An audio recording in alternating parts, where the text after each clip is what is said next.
La forma en que me fui acercando al método fue muy congruente con lo que el mismo método implica. Es decir, la asesora lo hizo de tal manera que fui descubriendo poco a poco cuáles eran las premisas que sostenían el método, de cómo poder llevarlo a la práctica. Fue un constructo en el que fue un ir y venir entre la práctica y el asesoramiento, y también en triangulación con la literatura especializada, que venía a fortalecer y a profundizar y amplificar aquello que iba construyendo yo en la práctica. Al principio fue un poco complicado y confuso, ya que no encontrábamos cómo aplicar los contenidos que se ven en el programa de estudios. Poco a poco fuimos redactando narrativas matemáticas de tal modo que fueran explicadas y adecuadas dentro del contexto de los alumnos. Primero, lo primero que hice fue el poder diseñar, pensar, crear estas narrativas matemáticas que implicaban un problema en el que se establecían una situación para que los alumnos la resolvieran. Pero la narrativa matemática, lo interesante o lo más importante es que implica relación con el contexto de los alumnos. Entonces la situación se derivaba de la cultura, de las tradiciones, de lo que los niños hacen en su vida cotidiana, de las personas con las que conviven, de los trabajos, de las celebraciones sociales y culturales, religiosas y artísticas que hacen en su lugar de origen. Se les pidió que llevaran al aula materiales como frijol, maíz, palitos, taparroscas. Se les pidió también, después de esto, que representaran con ese material las narrativas matemáticas que nosotros les dábamos, y nosotros les presentábamos tratando de, en todo momento, en que las narrativas fueran reales, para generar interés en los alumnos. Como un acompañante, un aprendiz igual que ellos, para poder descubrir la respuesta a un problema. Y en este sentido, este acompañamiento que di en cada etapa del método, desde que se hacía desde el planteamiento de la narrativa, posteriormente el trabajo en equipos, después cuando ellos, en la puesta en común sobre todo, en la que ellos mostraban lo que habían construido y de cómo la solución que ellos habían encontrado, compartirla con los demás compañeros, hacer las preguntas pertinentes, poner en relieve aquello en lo que se debía de poner atención para que esto les ayudara a asentar o a volver más sólido lo que habían construido. Primero, pues diseñar las narrativas, en las cuales involucramos nombres de personas, las actividades que se realizan en la localidad, y también pues de esta forma los alumnos pusieron más atención. Después guiamos a los alumnos para que ellos se involucraran. Creo que los alumnos también pudieron percatarse de que aprender es algo inherente a ellos y que son capaces de hacerlo, y esto creo que favoreció la construcción de su propio autoconcepto y también pues de darse cuenta de que cómo aprender en libertad, con libertad. Mostraron interés al utilizar este material concreto. Ponían ellos el valor a cada objeto y trabajaban de manera que pudieran resolver y dar su punto de vista de cómo podrían resolver la problemática o la situación.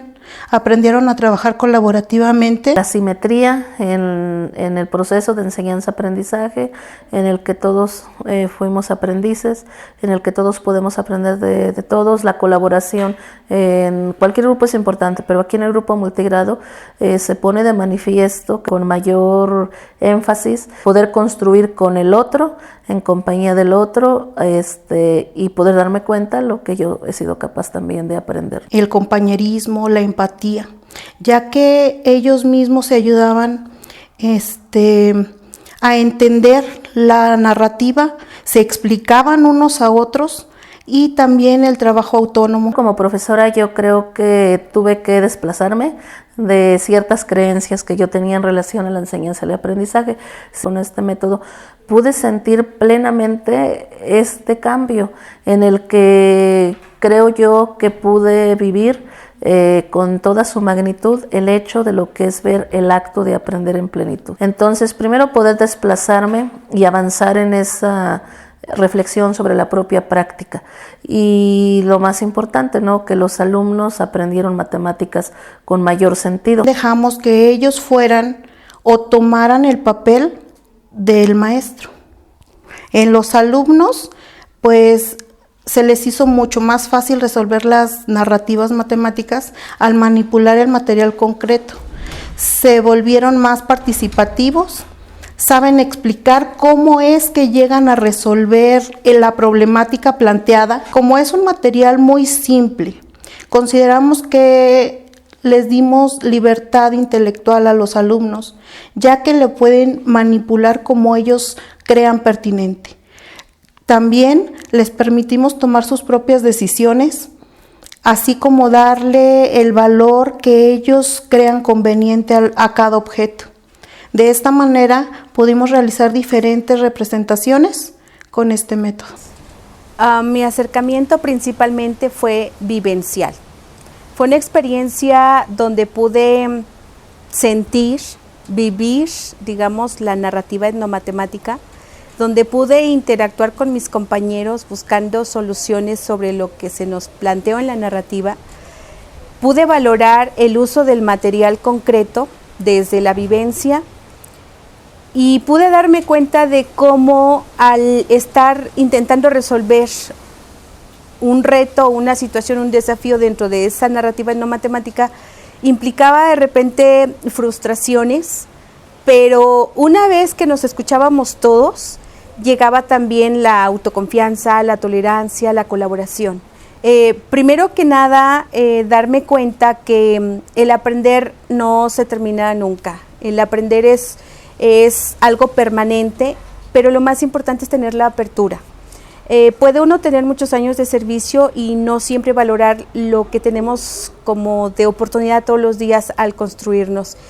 ¿Qué tuve que realizar? Bueno, pues darme cuenta que tengo que aprender con el otro. En este caso, comprender la metodología, conocer el inicio, el desarrollo, el cierre para poder acompañar a los docentes, realizar observaciones de clase de manera participativa donde pude colaborar con los alumnos como un elemento más, no como una figura que iba a vigilar o a fiscalizar, no, sino como un elemento más de los equipos de trabajo de los alumnos guiados por la docente, con un solo fin, que es el aprender juntos. En mi caso, además de la parte, digamos, metodológica, académica, hubo algo muy importante, que fue hacer una introspección, fue hacer una autoobservación de mi labor directiva, porque como figura directiva dentro del sistema en el que estamos, hay una posición vertical muy definida, ¿verdad? La autoridad inmediata del docente es el director y ese mismo nombramiento genera cierta barrera ya para poder interactuar genuinamente con un docente o con una docente. Entonces, para mí fue muy importante y fue como un reto trascendente romper la verticalidad de director-docente, de esa parte de superior de, ¿verdad?, por una posición horizontal. Creo que cuando un director pide alguna actividad al docente o da alguna indicación, pues lo que va a obtener es obediencia. Lo que va a obtener es que le cumplan por cumplir. Creo que esa es la parte que de una manera natural esta metodología la rompe. Cuando el docente se siente acompañado pedagógicamente por parte de un directivo, desde la interacción, desde la confianza, desde la empatía, en ese momento inicia un proceso de interacción colaborativa. En ese momento el docente y el director crecen juntos y es muy importante que como directores asumamos la postura, la concepción, ¿verdad?, el que concibamos que yo director y docente, al igual que el docente, somos dos personas aprendiendo, con una situación de corresponsabilidad, que en este caso es generar o gestionar aprendizajes significativos para nuestros alumnos. Colaboración es igual a interacción genuina. Esta metodología tiene esa bondad. La metodología de aprender matemáticas y matemáticas es una respuesta a que podemos decir a la educación inclusiva. ¿Por qué esto? Porque, pues para empezar, es un aula en la que están todos y todas, en la que se rescatan sus intereses de acuerdo al contexto, pero también se rescata su diferencia de acuerdo a la singularidad de cada uno de los niños. Absolutamente. Creo que no tengo duda de ello. Y lo es porque están ahí juntos, los niños están en el suelo, los niños están trabajando con el material concreto que tiene que ver también con su desarrollo.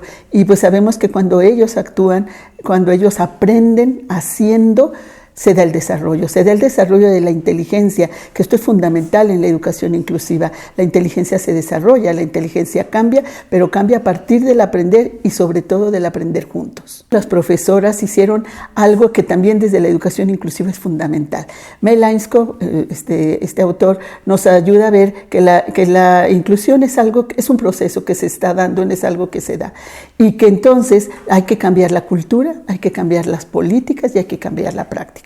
Y creo que esta metodología permite ir cambiando la cultura, porque entonces ya todos aquí valemos, ya no está la jerarquía, ya todos tenemos posibilidad de participar. Se cambia la política porque el derecho a la educación se hace posible en el aula, y porque ya no va a haber niños excluidos, sino que hay niños incluidos en el aprendizaje y con esta metodología que lleva a que todos participen y aprendan.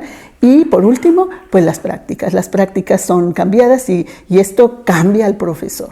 La propuesta nació en un contexto particular, en Chiapas. Yo era profesora de matemáticas y los estudiantes que estaban en mi aula tenían dificultades para aprenderlas. Entonces desarrollé una propuesta a partir de las prácticas sociales y culturales de los estudiantes.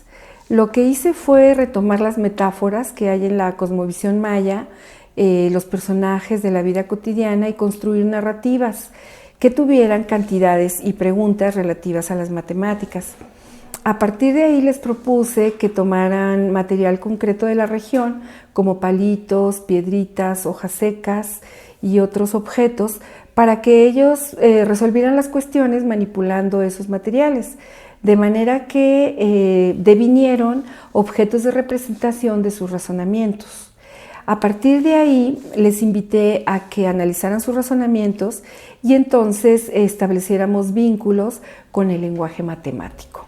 Entonces, de esta manera fui encontrando que si partía de las prácticas sociales y culturales que ellos vivían en su vida cotidiana, podía tejer vínculos entre los saberes que ya tenían y los contenidos curriculares de la escuela.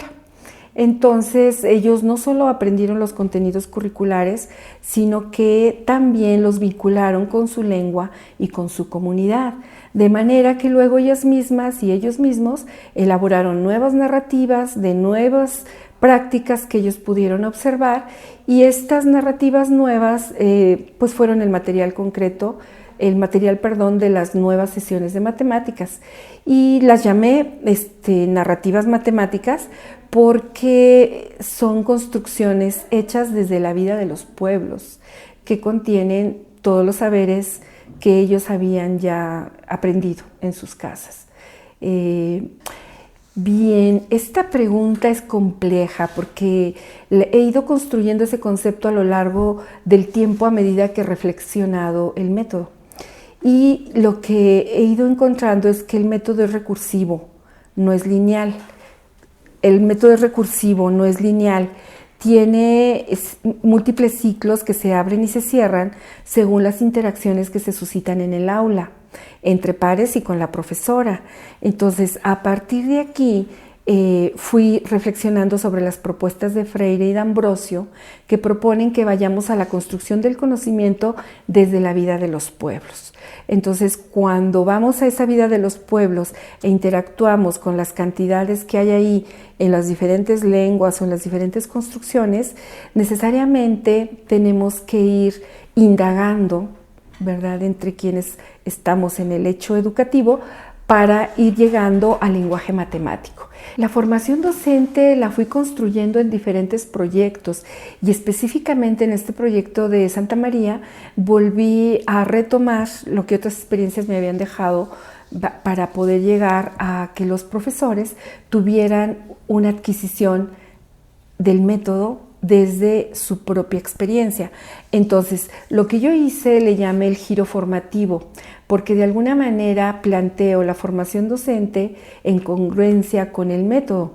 Y esto quiere decir que cuando comienzo la formación docente, les invito a las profesoras y profesores a que se sumerjan en una experiencia que les suscite nuevos aprendizajes, lo cual no es sencillo. Sin embargo, busco contenidos de otras culturas para que ellos puedan tener esta experiencia de aprendizaje. Y a partir de ahí, entonces, ellos utilizan también los objetos como representación de sus razonamientos y luego analizan sus razonamientos y después vinculan esos razonamientos con el lenguaje matemático que está en los contenidos curriculares. Al hacer esto, ellos van explicitando también lo que aprenden en esa experiencia de aprendizaje. Esa sería la primera etapa de la formación docente.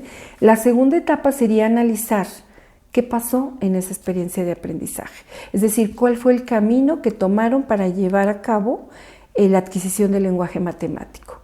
Y después, la tercera fase, se trata de vincular ese análisis con las teorías del aprendizaje y sobre todo con los referentes etnomatemáticos que tienen un sustento fuerte con las propuestas de D'Ambrosio y otros investigadores que le han dado continuidad a su propuesta etnomatemática, así como a Paulo Freire, que tiene como centro de su propuesta la pregunta.